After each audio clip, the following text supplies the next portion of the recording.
সুক্তান দেওয়া বিড়ির মধ্যেও যদি সে ওই দাড়ি পাল্লার দাওয়াত দিয়া আল্লাহর দ্বারে কবুল হয়ে যায়, এমনও হইতে পারে পিছনের সব আল্লাহ মাফ করে দিয়ে তার তো ভালো করে। জামাতে ইসলামের একজন প্রার্থী যে আমার হাতে নিগৃহীত হইয়া জামাতে ইসলামে জয়েন করে তার নমিনেশন পাইছে, সে বলতেছে বিড়িতে সুকটান দিয়া পাল্লা মার্কা একটা করে সিল মারবেন। এই পাল্লা মার্কা সিল মারার জন্য হয়তোবা আপনার পুরোনো দিনের সমস্ত গুনাহ মাফ করে আপনারা বেহেশতে নিয়ে যেতে পারে। আমি তো একটা মিটিং আছি, আমার ভাই ব্রাদাররা আছে, সবাই আছে, সবাই নাউজুবিল্লাহ বলতেছে, সবাই নাউজুবিল্লাহ বলতেছে। দেখেন, আপনারা দেখেন দেখেন এই যে সব আমাদের পার্টির বাড়ি, এটা বিসমিল্লাহির রহমানির রহিম। সম্মানিত উপস্থাপক, আমার সাথে দুই অতিথি, একজন হলো আয়নাগরে বন্দী লেফটেন্যান্ট কর্নেল হাসিনুর রহমান বীর প্রতীক, অন্যজন হলো আমাদের এই রাজপথের আরেকজন সৈনিক, আমাদের লেফটেন্যান্ট কর্নেল ফেরদৌস আজিজ সাহেব। যদিও ভাই কি বাইরে গেল নাকি মনির? ও সরি, আমি ফেরদৌস আজিজ ভাই নাই এখন আমাদের সাথে। তো আমি আপনার মাধ্যমে আপনাকে যারা দেখছেন শুনছেন দেশে এবং প্রবাসে, আমি সকল সমর্থকদেরকে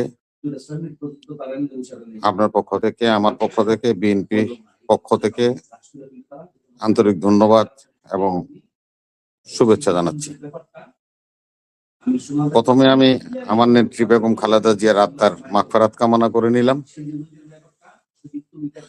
আর হাদি হত্যার বিচারের বিষয়ে যে কথাটা আপনারা বারবার আনছেন, দেখেন আমি এই বিষয়ে কথা বলতে চাই না কেন, এটা হলো একটা হত্যাকাণ্ড, একটা সেন্সিটিভ বিষয়, যেখানে তদন্ত চলছে এবং তদন্তের পরে এখন আমি যেটা জানি অদ্যাবধি পর্যন্ত হাদি হত্যা মামলায় 17 জনকে আসামি করে যাদের তদন্ত কর্মকর্তা তারা এটা চার্জশিট দিয়ে দিচ্ছেন। এখন বিচার শুরু হয়ে যাবে। অতএব বিচার যখন শুরু হয়ে যাবে তখন আমরা যদি বাইরে থেকে বিভিন্ন কথা বলি, এটা সাবজুডিস হয়, বিচারের উপর একটা প্রভাব পড়তে পারে। আমি চাই না এটা করুক, কারণ হাদি আজকে প্রাণ দিয়ে প্রমাণ করে গেল এদেশের মানুষকে কথা বলতে দিতে চায় না। যারা আমরা কথা বলতে চাই, আমাদের মতো সবাইকে নিগৃহীত করে দিতে চায় একটা গ্রুপ, ষড়যন্ত্রকারীরা। সেহেতু হাদির প্রতি আমাদের ভালোবাসা এবং তার প্রতি দুর্বলতা সবকিছু আমাদের আছে এবং আমরা সবসময় তার পক্ষে থাকবো ইনশাল্লাহ। প্রয়োজনে রাজপথে যদি নামতে হয় আমরা হাদির পক্ষে রাজপথে নামবো, কিন্তু হাতি হত্যার বিচার সুষ্ঠুভাবে সুন্দরভাবে চার্জশিট অনুযায়ী করতে হবে। আপনারা ভাবছেন যে সে পলাতক আছে, ভাই পলাতক থেকে আপনি বাঁচতে পারবেন না। বিচারে সর্বোচ্চ রায় দেন, তারপরে পলাতক কিভাবে আসে বা কিভাবে আনতে হয় এগুলির ব্যবস্থা তো রাষ্ট্র আছে। আমাদের কাছে তো এরকম দৃষ্টান্ত আছে, যে হাসিনুর ভাই আছে, মেজর মাজেদকে শেখ মুজিব হত্যার মামলা তারা ইন্ডিয়া থেকে আইনা ফাঁসি দিছে না ভাই, এটা তো আছে, সমস্যা নেই, এগুলি নিয়ে আমরা তর্ক বিতর্ক করে লাভ নেই। এখন সবচেয়ে ভালো কথা হলো যেটা আমি আপনাদেরকে বলতে চাই,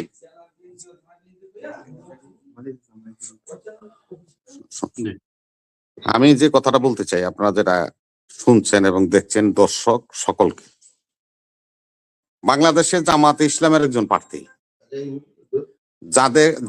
যে আমার হাতে নিগৃহীত হইয়া জামাতে ইসলামে জয়েন করে তার নমিনেশন পাইছে, সে বলতেছে বিড়িতে সুকটান দিয়া পাল্লা মার্কা একটা করে সিল মারবেন।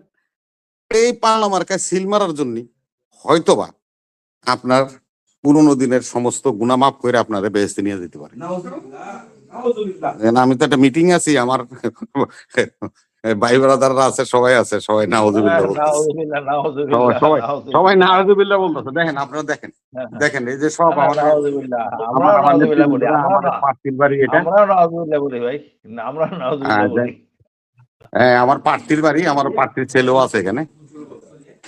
তা এখন আমি এই কথাটা এই জন্যই বললাম যে ভাই, এগুলি হলো রাজনীতি এত একটা কুলুষিত হয়েছে হাসিনুর ভাই, আজিজ ভাই, আমরা মানে এখন আর এগুলিতে আমরা আইসা এই বয়সে আমাকে উচিত হয় নাই। তওবা করে আমাকে ঘরে ফিরে যাওয়া উচিত, তওবা করে আমাদের ঘরে ফিরে যাওয়া উচিত। তো এখন কথা হলো যে দেখেন, আপনি দেখেন, আমি আর একটা কথা বলি। ডালিম ডালিম ডালিম ডালিম এই 2 মিনিট দেখেন, আমি একটা জিনিস দেখেন, আমার এই নারায়ণগঞ্জ, এখানে জামাতুল ইসলাম নারায়ণগঞ্জ রূপগঞ্জ, এটা হলো এক নারায়ণগঞ্জ। জামাতুল ইসলামে প্রার্থী দিছে, ওই প্রার্থীর নাম হলো আনোয়ার মোল্লা। সে লোক এক সময় শ্রীকুণ্ডেশ্বরী ওষুধালয়ের সুরা বেচত, 5 টাকা ছোটটা, 10 টাকা বড়টা, যিনি নাকি সুরা বিক্রি করতো। শ্রীকুণ্ডেশ্বরী ওষুধালয় আজিজ ভাই, আসিফ ভাই তো জানেন, এই যে এরা এই যে মৃত্যু সঞ্জীবনী সুরা বেচে, তো সুরা বেচত। সে লোক হলো আমার নারায়ণগঞ্জের 1 আসনের জামাতের প্রার্থী। বললে আপনারা বলবেন জামাতে ইসলাম কায়েম করব, কারণ আপনাদের সাথে তার বলার কিছু নেই। সব জায়গায় এরকম অবস্থা আছে। আমি আমার যেটা আসন নারায়ণগঞ্জ 3, নারায়ণগঞ্জ 3 আমার যে আসন, আমার যে যিনি প্রার্থী, দেখেন আমি এটা বলতেছি এই জন্যই, শুনুন, আমি এই জন্যই বলতেছি, আমি আমি আমি আমি এই জন্যই বলতেছি যে প্রার্থীর বাড়িতে বসে তো এটা মিটিং করতেছি। দেখেন, প্রার্থী হতে হলে কি হয়, অনেক কিছু প্রয়োজন হয় না। একটা লোক তৃণমূল থেকে উঠে আসা লোক, জেল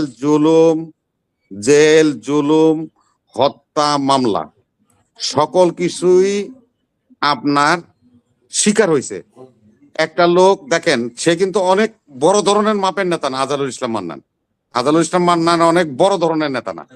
তাকে জিয়া পরিবারের বিশ্বস্ত ভ্যানগার্ড মনে করছে জিয়া পরিবার। তার যে কন্ট্রিবিউশন আছে আমাদের নেতা কর্মীদের জন্য, বিগত 16 বছর জেল জুলুমে অত্যাচারে আমাদের পাশে থেকেছে, এবং সে নিজে রাজপথে থেকেছে, আমাদের সাথে মিছিল করছে, মাইর খেয়েছে পুলিশে।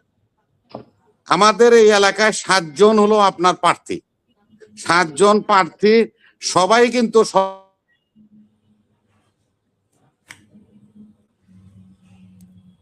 বিএনপি কিন্তু তাদেরকে নমিনেশন দেয়নি। বিএনপি নমিনেশন দিয়ে হলো কারে? আজহারুল ইসলাম মান্নান।